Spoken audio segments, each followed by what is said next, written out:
My name is Stephanie Racine. I may have spoken with a few of you all about the program. I'm an admissions representative, but tonight we're in for a very special treat because we are being joined by our online program director and a professor in the program, Dr. Christopher Coyne. Thank you for joining us tonight, Dr. Coyne. Oh, thank you. And thank you to everyone who's with us and for taking the time out of your day to be here. I appreciate it.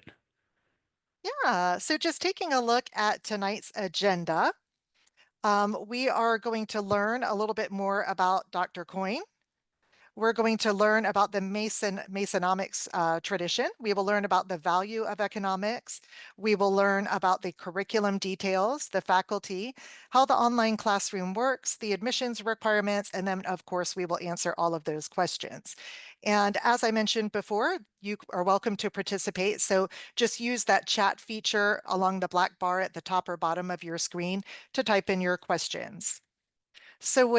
And one more housekeeping thing. I just wanted to let you know that we are still accepting applications for the January 13th start date. We'll tell you how to apply at the end of the program if you're interested. And you're right on time. You do still have time to apply so you can start the year off fresh, working on your master's degree if you are interested. But at this point, I will turn the presentation over to Dr. Coyne, where he'll tell you some of his favorite things about the program. And then we will start to answer all of those questions at the end of the program. So thank you again, Dr. Coyne. I'll turn this over to you. All right. Thank you very much for the introduction. Uh, Let me just say a few words about myself to introduce myself. Uh, the online MA program is part of our graduate portfolio here at George Mason University.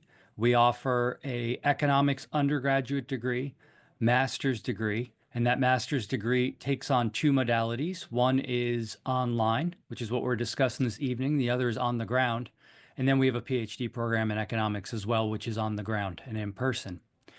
The online MA is the equivalent of the on the ground MA in terms of a professional degree, meaning you would receive a master's in economics from George Mason University, and it would be on your transcript as receiving an MA.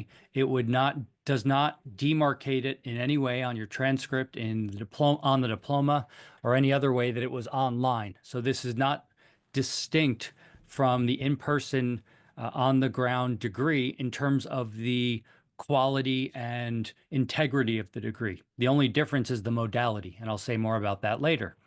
But before I turn to that, let me say a few words about myself. I gave that introduction to motivate something that's near and dear to my heart, which is I am a GMU patriot through and through. I actually went to undergraduate in New York City. I got introduced to economics my junior year as an undergraduate and fell in love with it. And then after I worked in finance for 2 years, I decided to pursue a master's and PhD. And there's only one school I applied to, which is George Mason University. This would have been in 2001, and I started in fall 2001 in the joint master's PhD program here, and I finished my degree in 2005. I chose to come to GMU because it was the only institution that offered the specific unique fields of study, which I'll talk more about in a moment, that I was passionate and interested in studying in great detail. I graduated in 2005. I held two other academic jobs after I graduated, and then I returned as a part of the faculty here in 2010. And since returning, I have been involved in overseeing, teaching in, and working with students in those various graduate programs that I mentioned earlier, master's, PhD, and so on. Now my role is overseeing this program, the MA Online, which brings me to talk with you this evening. And so I know George Mason University's economics program inside and out, both as a student and now as a faculty member. And so I feel comfortable providing you with a honest overview of what the program entails, trying my best to address common questions along the way. And then, of course, as was mentioned, I'll leave time at the end to open it up and feel free to ask me anything you want. I'll be honest with you. One of my kind of personal operating principles is that I think education in general is a joint product, meaning that we as faculty are educators, but the students are key. You can't have a program without students who are willing to learn. And so crucial to that joint product is a mutual interest and excitement in learning. And so it's really important at the graduate level, uh, master's, PhD, and so on, to make sure that you're a fit for the program and the program is a fit for you. And so feel free to ask any question you'd like. I'll do my best to answer it. And if I don't know the answer, I'll tell you that as well. And so let us dive right into the material. So next slide, please. So I mentioned that GMU is very unique in what we do in economics. And there's something we refer to here as the Masonomics tradition. And it's really grounded in the work of three Nobel laureate economists. F.A. Hayek, who won the Nobel Prize in 1974, was a major influence on this program, which is relatively young. The Department of Economics started in the late 70s. And Hayek and his work in market process theory was influential in how our program both got started, but also in the content and style of economics that we do here at George Mason. The second key figure here in the history of the department is James Buchanan. James Buchanan won the Nobel Prize in Economics in 1986, and Buchanan is the founder of a field known as public choice economics. Public choice economics takes the tools of economics and applies them to non-market decision making. So things like politics, things like nonprofit activity, and so on. So it's highly interdisciplinary in nature. Buchanan is considered the founder of that field and won the Nobel Prize for it while he was a faculty member here at George Mason. The third figure I'll highlight is Vernon Smith. Vernon Smith won the Nobel Prize in 2002, again, while he was a faculty member here at George Mason. He is considered one of the founding fathers of the field known as experimental economics. Experimental economics attempts to take various theories and propositions in economics and subject them to experimental methods to illuminate the operation of those theories, of the validity of those theories, and so on. These three thinkers, these three Nobel Prize winners, serve as the backbone of the intellectual tradition that underpins George Mason University's Department of Economics. And as I move on to the curriculum momentarily, you're going to see elective courses in each of these areas: market process theory, in public choice and public finance, and in experimental economics. And so I raise this both to give you a very brief, abridged history of the department, but also to highlight what I consider to be the unique aspects of the department, and also to foreshadow what some of our electives are so that when you see them, you can tie them back to that history. And so I'll stop there with the historical aspect and move on, but I'm more than happy to talk further about it, to answer any questions or anything else on your mind when we come to that portion of our program this evening. The other really unique aspect of George Mason University and the Department of Economics here is that we place an emphasis, by we, I mean our department, on really four sets of activities related to economics. So there's the scholarly component, that's the academic research, academic scholarship. There's a policy component, and I'm going to provide you a concrete example of this in a few moments. There is public communication and outreach. So many of my colleagues in the Department of Economics write op-eds, blog on a regular basis, have podcasts, and so on, in addition to their scholarship and policy work. And then we take teaching quite seriously as well. We view it as critical to our role as economists, not just to do research, even though that's quite important, not just to think about policy and contribute to policy, not just public outreach, but also communicating with students, working with students, and offering students an opportunity to learn the tools of economics both at a theoretical level and at an applied level. Next slide, please. So here's the curriculum that I mentioned. So the way I think about this is really two buckets. There's core classes and then there's electives.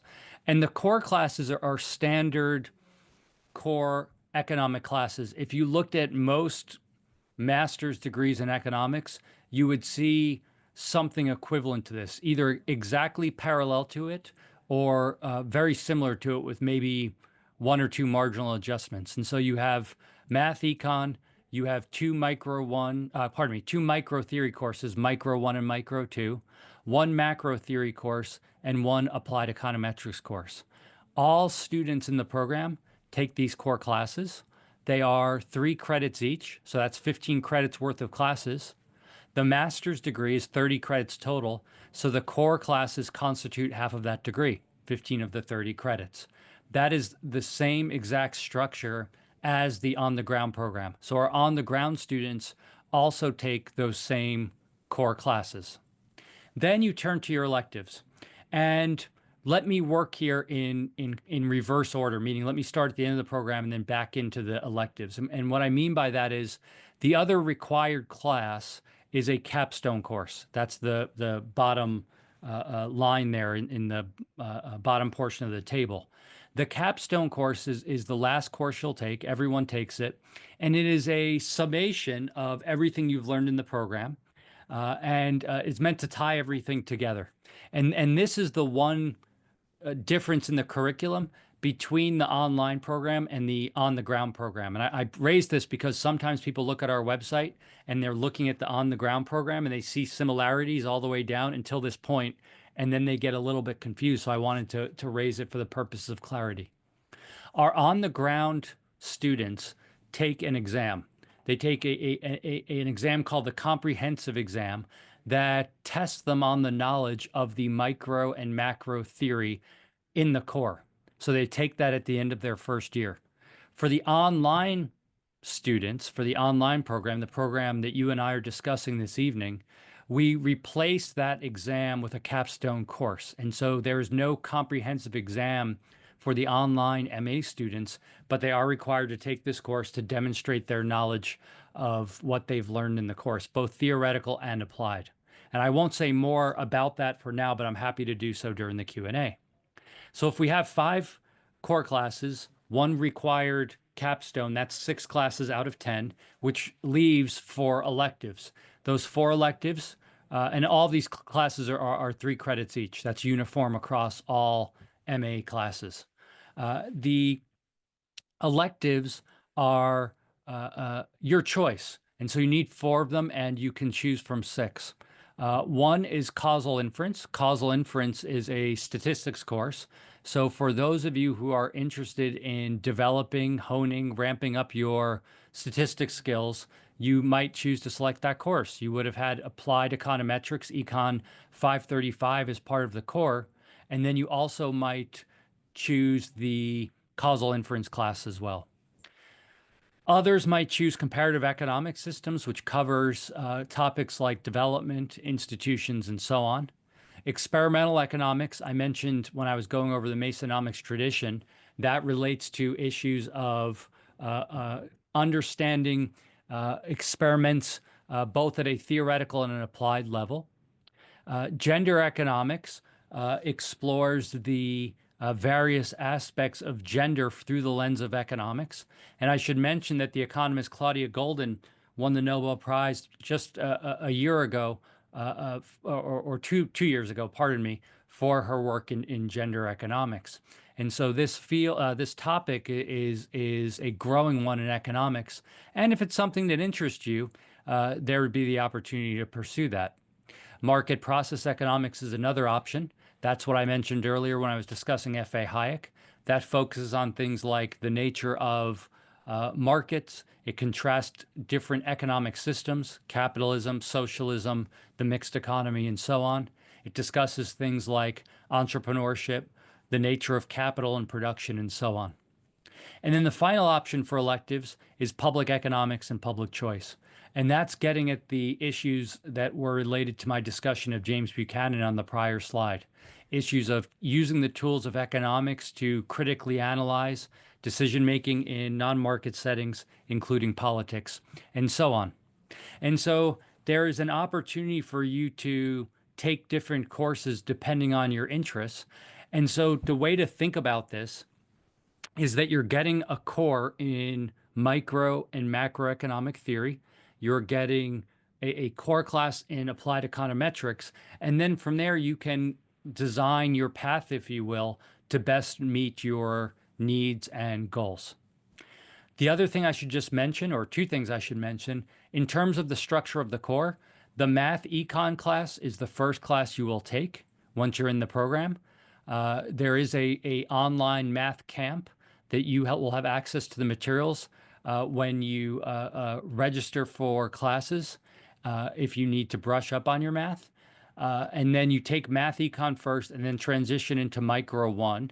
And the first Micro 1 course is largely focused on a baseline understanding of microeconomic theory.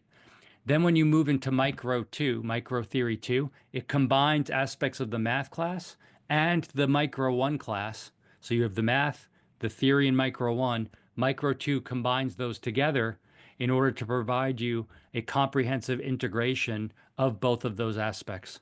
And then you'd be taking macro and econometrics as well to round out the core. Now, one of the most common questions I get is the level of math that is required for these classes. Rather than go through each of the classes and run down various math and statistical concepts that are related, what I have done is put together a short overview for each of the core classes, and under each of the headings, it lists what the main concepts are that you would need to know, whether it's math or statistics in the case of econometrics, in order to succeed. And so, if you are interested in that, you should email me and I can send it to you. And I shall quickly put my email, which I'll also say out loud for people that are listening to a recording of this later. ccoyne3@gmu.edu is my email. And if you email me and just say, hey, I wanted to follow up and ask for the overview that you mentioned during the orientation, I'll remember instantaneously what you're talking about and gladly share that with you. And then you'll have everything in one place. Next slide, please. I mentioned earlier those four quadrants about what we do here. We have our scholarship, we have our policy work, we have our communication, we have our teaching.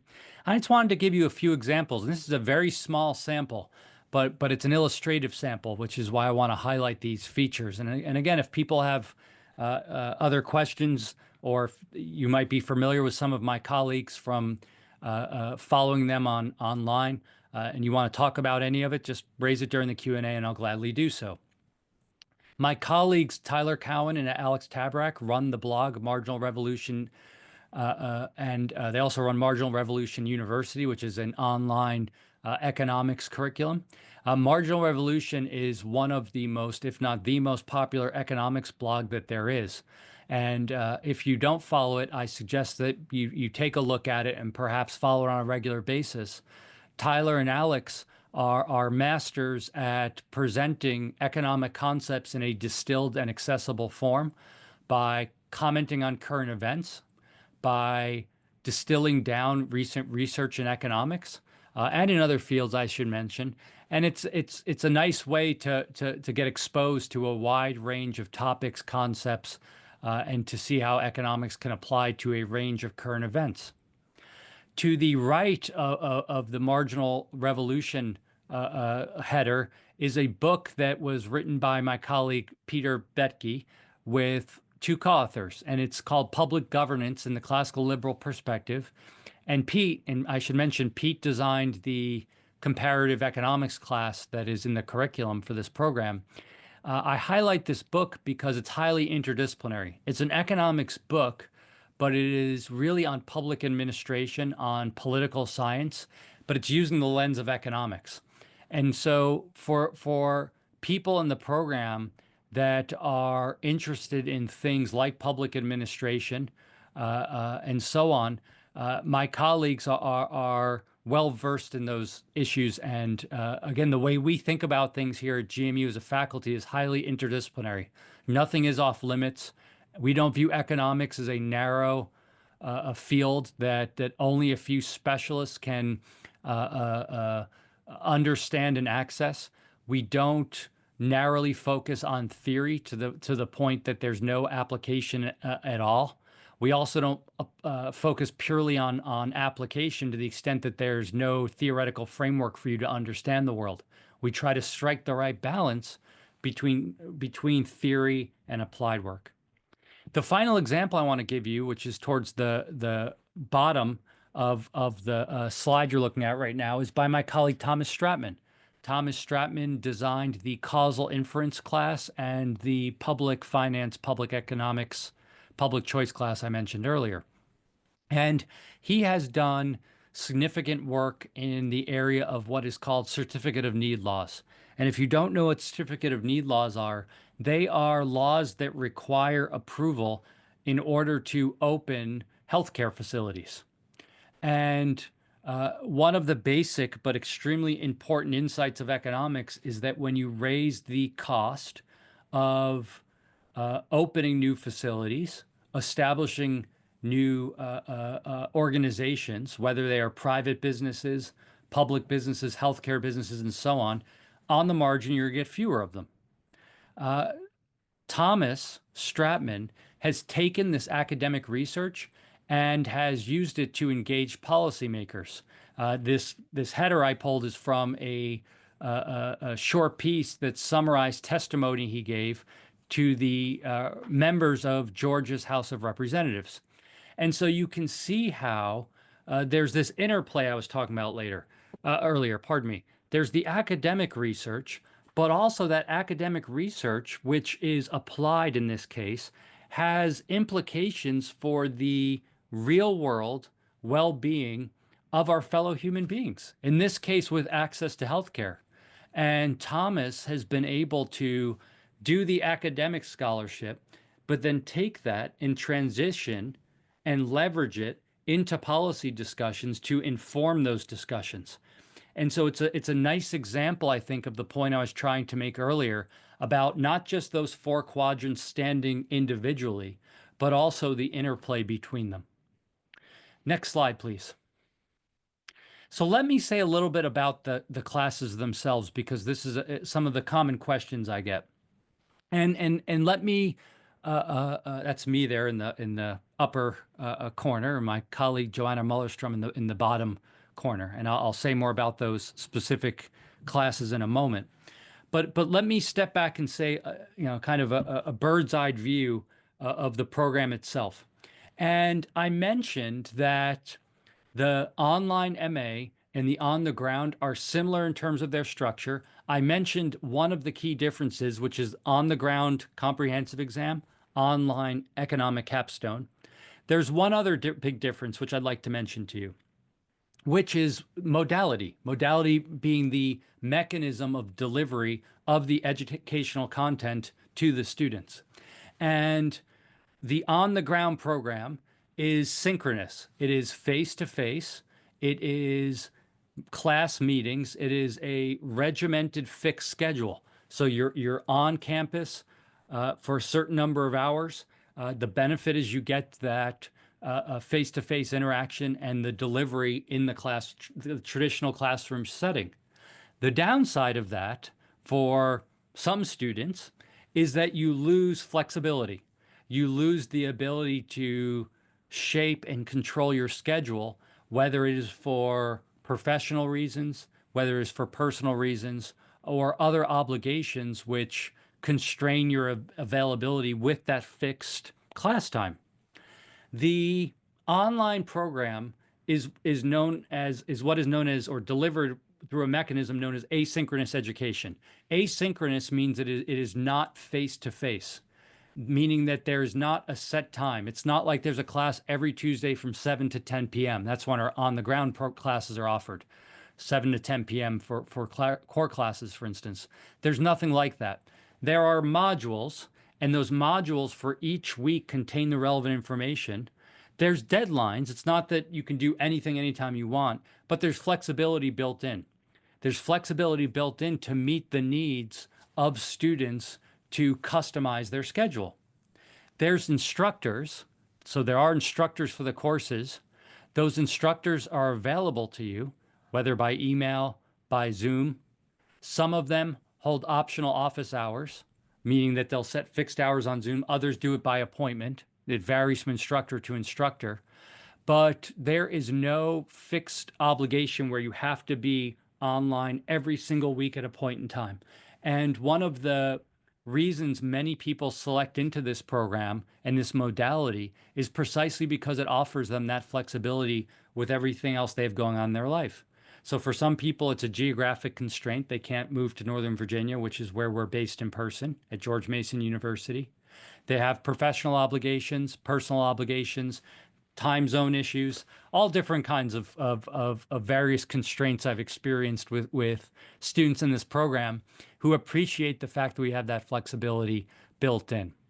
The material is interactive. It is a mix of videos, of reading, of discussion groups, of group projects in some cases, whereby you and your colleagues in the program have an opportunity to engage with, digest, and process the information, and also to demonstrate your mastery of it. And that's the general structure of the program. And so the top two images on the top row are from the market process theory class. I designed that class as well as the micro theory one class I designed, and it gives you a sense of kind of the look of the class. The bottom two images are from the applied econometrics class that my colleague Joanna Mullerstrom designed. She also designed the gender economics class as well. We've gotten very positive feedback from students in both of her classes in terms of the content, the workflow, and just the material covered. And so the classes are offered through Canvas. George Mason University was using Blackboard, and we're transitioning to Canvas now. So starting in the spring, Canvas will be the platform. So once you register for courses and you're an official GMU student, you get access to Canvas, and then your courses are offered through there. And then, as I mentioned, you're able to reach out to the instructor as needed for assistance and discussion. But Canvas is your primary platform. The content of each of the individual classes varies greatly, both in terms of the material, which makes sense given the different topics covered, but also in terms of assessment. And so for some classes, there's quizzes and exams. For other classes, there's those, maybe some mix of those things, but also discussion forums where you are assessed based on your contributions to the group discussion. In other cases, there are short recorded presentations that you will do. So there's a mix of materials, both in terms of the content itself, but assessment materials. The quizzes and exams are taken through Canvas. So they're taken through the online platform. And there's something called the browser lockdown. All right. Radius, I believe the name of it is. And again, you log into it and it syncs up with, use your GMU credentials, and it syncs up with Canvas. And it basically locks down your browser and limits the ability to cheat, to access outside materials. And that is the way that the exams and other assessment requirements that require things like exam formats, how they're taken and proctored. And so that's the structure of that. Trying to think if there's anything else I wanted to cover. I'll stop there and answer any questions you have as we go along. Next slide, please. So here's the admissions process. But there's one thing that occurred to me that before I say this, that just popped into my mind that I should have mentioned earlier. I said to you all that when you're in this program, you are considered a George Mason University student. You are in pursuit of an official GMU master's degree. And with that comes all privileges of being a student.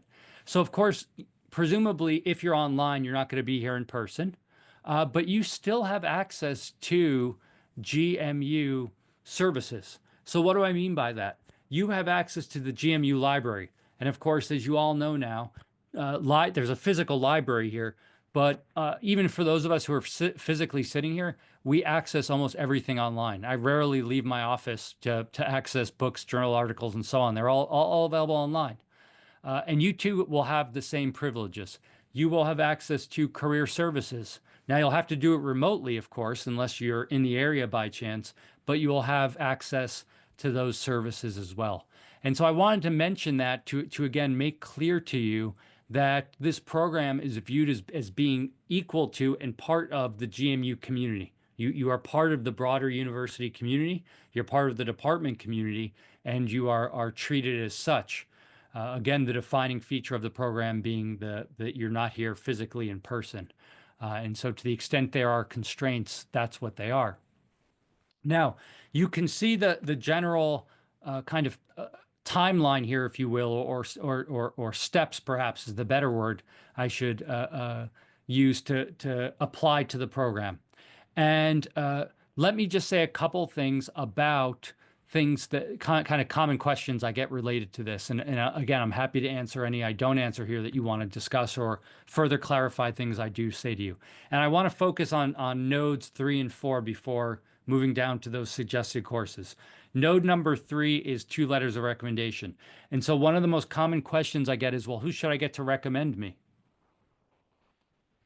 People might say things like, and I understand fully, our student body is extremely diverse. They might say, I've been out of school for 5, 10, 15, sometimes 20 years.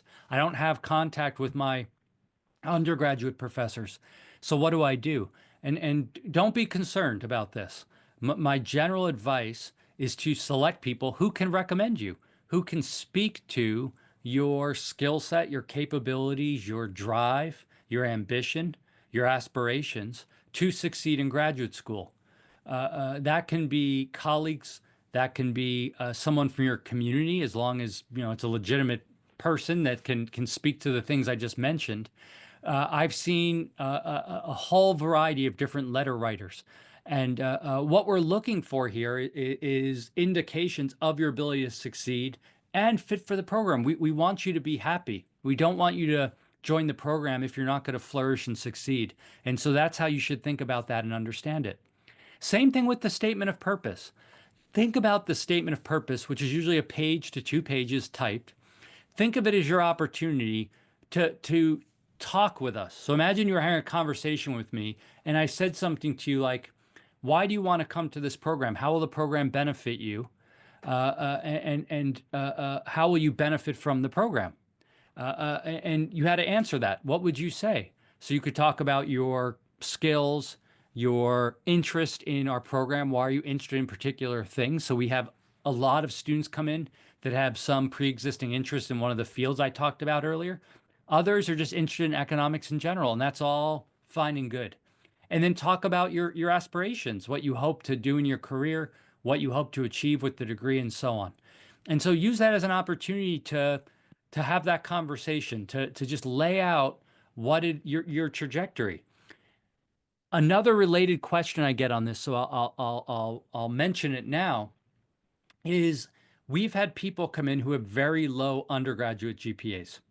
And my advice always is to face that head on, to discuss it in your statement of purpose. I have reviewed and worked with hundreds, if not thousands, of graduate students over my, what is it now, 20 years of teaching. As I mentioned, for over a decade, I oversaw both our master's and our PhD program. I was at a school of the PhD program prior to that. So I've seen, I imagine, not everything you can see, but almost everything you can see as it pertains to graduate students. I have seen many students with a poor undergraduate background, meaning performance-wise, that flourish in graduate school. Why? Not because they struggle in school, but because they were goofy undergraduates at a point in time. They didn't take school seriously, or perhaps more seriously, they had some personal crisis in their life as an undergraduate that affected their performance, and that's not on them. It was out of their control. That can be personal, professional, or a whole host of other issues. And I'm not asking you to go into great personal detail if that's your situation, but rather to explain it and say, like, look, because we're going to see your transcript, so you can't hide it. So you say, here's what happened, here's where I went wrong, and more importantly, here's what's different. So I've seen a lot of students say, oh, if you look at my transcript, you're going to see freshman and sophomore year, my GPA was a 2. And I just wasn't a serious student. I didn't know what I wanted to do. I had trouble adjusting to college, whatever their circumstances were. But they say, then you see my junior and senior year and look at my economics courses when I became passionate about economics and I started to flourish. Or I have been a professional after graduating for X amount of years and I've matured and I know what I want now and I have a track record beyond my undergraduate transcripts, which speaks to my capabilities to succeed. To my way of thinking, these are extremely powerful statements of purpose because it demonstrates that a person shows self-awareness, accepts responsibility, but also says, look, I have a pathway and a strategy to succeed and flourish in life.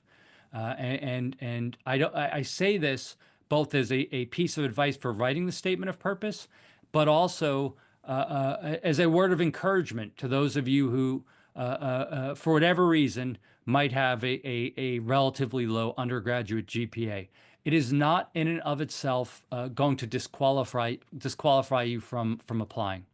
Now, the final thing I just want to mention to you are those 4 bullet points at the bottom. Now, read carefully, not required, but recommended. So these are not requirements. They are suggested courses, intermediate micro and macro, 1 semester of calculus, 1 semester of statistics. You can succeed without those. You might struggle with those. It depends on the person.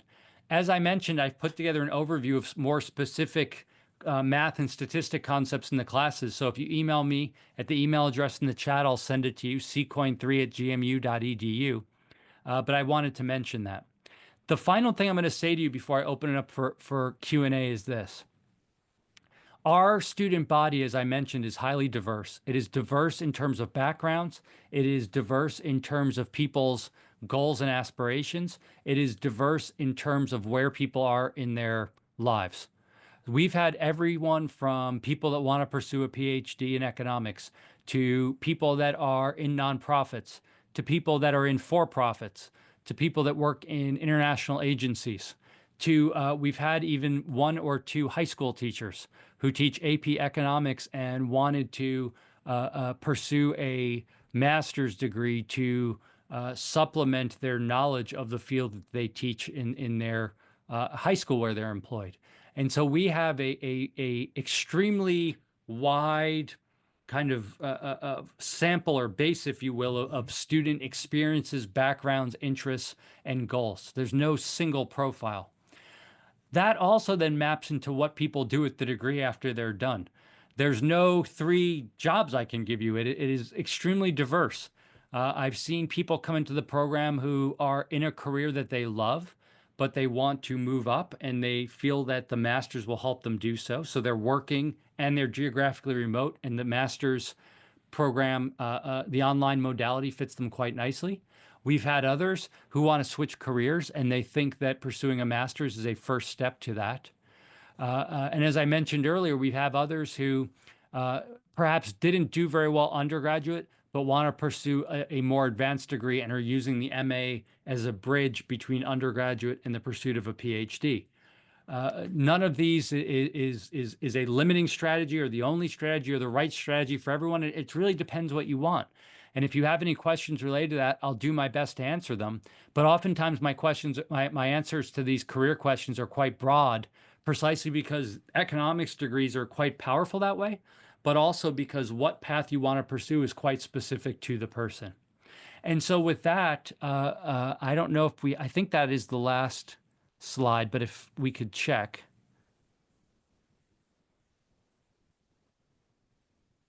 Yep, Q&A. All right, so let me pause there and ask if you have any questions at all. It can be about the program, it can be mundane issues, it can be about the Department of Economics itself, myself, the classes we offer, any economics, anything you want to talk about, I'm here to do so. So you can type your questions in the chat if you have any. We've already had some come in, Dr. Coyne. Okay. Would you like me to start reading those for you? Yep. Okay, the first one is, do Tyler and Alex teach in the online program? Yes. Great question. They currently do not.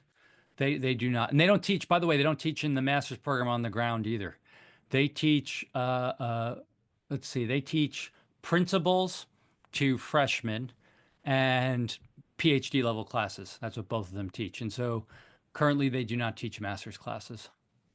But Tyler uh, uh, records Conversations with Tyler, which is a wonderful podcast. If you haven't checked it out, I listen to it all the time, and it's something you can check out. And by the way, Alex and Tyler also record these MRU, Marginal Revolution University, little shorts, these videos on different topics, which are really cool to watch too. Okay, and we have another question that just came in. Potential student is asking, is it possible to start as an online student and then take some courses on campus? Yes, great question about the hybrid courses. Unfortunately, not at this time. And this has to do with accreditation. So when we got this program accredited, you have to pick one modality or the other. And so you enter with one and you stay with one, either the on the ground or in person. And so right now they are distinct, and there's no plans to merge them because we just can't pull it off with what is required at the by the accreditors of the degree. And that brings us to our next question. Someone had typed in, what accreditation does the program have? It has full accreditation of George Mason University. So we are meaning that all the same accreditations that every degree has is for this master's program. And so it's a our university is fully accredited with all relevant accreditations. You will receive a master's degree that has the same status as every other degree, and undergraduate, master's, PhD. They're all accredited. Yes, and just as a reminder, I can see questions are starting to roll in, but you can type them in the chat or Q&A section. But we do have a few more questions for you here. A potential student is asking, they would like to know who teaches each course ahead of time, but they're not finding the information online. Is there a way that that can be shared? Yeah, the reason you can't find it online is because we because it's the 8 week modules, we're constantly just in time putting faculty in. And so they're not you're not gonna be able to find online what instructors you would have. So I'll say this. I can say this to you. Our classes are taught by a mix of faculty that are full-time faculty and adjuncts. Everyone has a PhD that teaches in the course, in the program, pardon me. But the specific instructors are on a kind of on a rolling basis, meaning we just started fall session 2. So I had a couple of weeks ago. So that's finalized. Now I'm just starting to finalize the professors who are going to teach for spring session 1 in January. And so I don't have those available yet to share for spring yet because I haven't finalized them. Okay. And we have another question. How does this Master of Arts in Economics program compare to a Master of Science in Applied Economics? So how does our program compared to a master's in applied economics, if I heard you correctly? Master's of Right. Science applied. And a Master of Science in Applied Yes. Economics. So Yes. typically each program is unique in terms of what it offers. So I don't want to speak to specifics. You have to look at the other programs. But typically, Masters of Science in Applied Economics is heavily statistics based. So it's very, as the name applied indicates, it is a multiple required statistics courses, and that's going to be the emphasis. And so if that is what you are looking for, very heavily applied work, then consider those other programs. As I mentioned, we have the econometrics class, the causal inference class. The capstone class also offers you an opportunity to do applied work. That capstone class is the concluding course in the program of study. But the easiest thing to do is to pull up alternative programs you might be considering, applied programs. Just look at the course layout and what class they offered. And more often than not, you'll see multiple econometrics courses, applied courses, and that's what makes it applied. Okay. And again, if anyone has questions, please start to type them in. And I did have a couple of questions that came in from people that have called this week seeking information about the program. One of the Sure. questions was, what is the best way to look for scholarships, and are there any Mercatus Center scholarships? Yeah, the Mercatus Center does not fund master students. They used to fund on the ground master students, but they no longer do. So they only fund PhD students going forward. There is a database that is maintained by George Mason University of scholarship opportunities. And I do not have the URL in front of me to share, and I don't want to be typing while we are live and to be rude to you. So if you are interested in that, you can email me separately and I will share it with you. And that kind of portal, if you will, includes all different scholarships through GMU that you have to apply for them, so they're not guaranteed. And of course, there's external scholarships as well. You'd have to look for those on your own. But I know some of our students have gotten external scholarships from a variety of different sources. And of course, those who are working during their education, sometimes their employer will pay for a portion or all of their education. Yes, and I also wanted to point out, if we look at the screen there underneath the Q&A, you'll see an email address online too at gmu.edu. We in online admissions support, after you contact us, we do send you that link, the link to all the different scholarships. So if you haven't already done so, please reach out to us, express your interest. We'll send you out all of the courses, the tuition, the application materials, and the link to scholarships. Oh, wonderful. Thank you. Yeah. Thank you. I appreciate that. And Andrea also has a question here. Are there options for elective courses other than the ones listed, or is it possible to take electives from other fields like public administration or the School of Business, for example? Yeah, right now these are the only electives we offer, and we don't do cross program electives. And so there's no intention right now to roll out additional electives in the Department of Economics. And there's not a cross program elective option right now. Okay, well, does anyone have any additional questions here? You have Dr. Coyne here to give you all the ins and outs of the program. So if you have any additional questions, please type them now. And while we're waiting for those questions, Dr. Coyne, is there anything that you would like to say in closing? I would like to just again thank you for taking the time. I know you're all busy with your various obligations in life, and so I'm always flattered and grateful when people take the time out of their lives to spend a little bit of time talking with me and going through this. Uh, as was mentioned, there's opportunities to receive information. There's materials online. You can reach out to us with any other questions. But I want to thank you for considering our program and for discussing the opportunity with me. Yes, yes. And I just wanted to remind everyone that we're still accepting applications for the January 13th start date.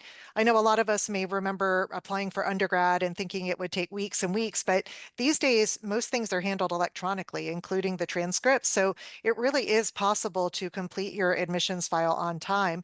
We are aiming to try to have those files complete by December 1st. So that does give you plenty of time to upload your transcripts and get the two recommendations and the other things that you would need. And on the screen is a phone number. Feel free to give us a call tomorrow. We'll be happy to answer your additional questions. The 703-348-5006.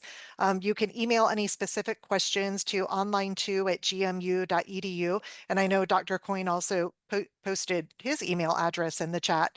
And then, of course, you can see the QR code and the link to get information. So thank you all again for joining us. And thank you, Dr. Coyne, for taking time out of your busy schedule to help us out here. Thank you all and take care.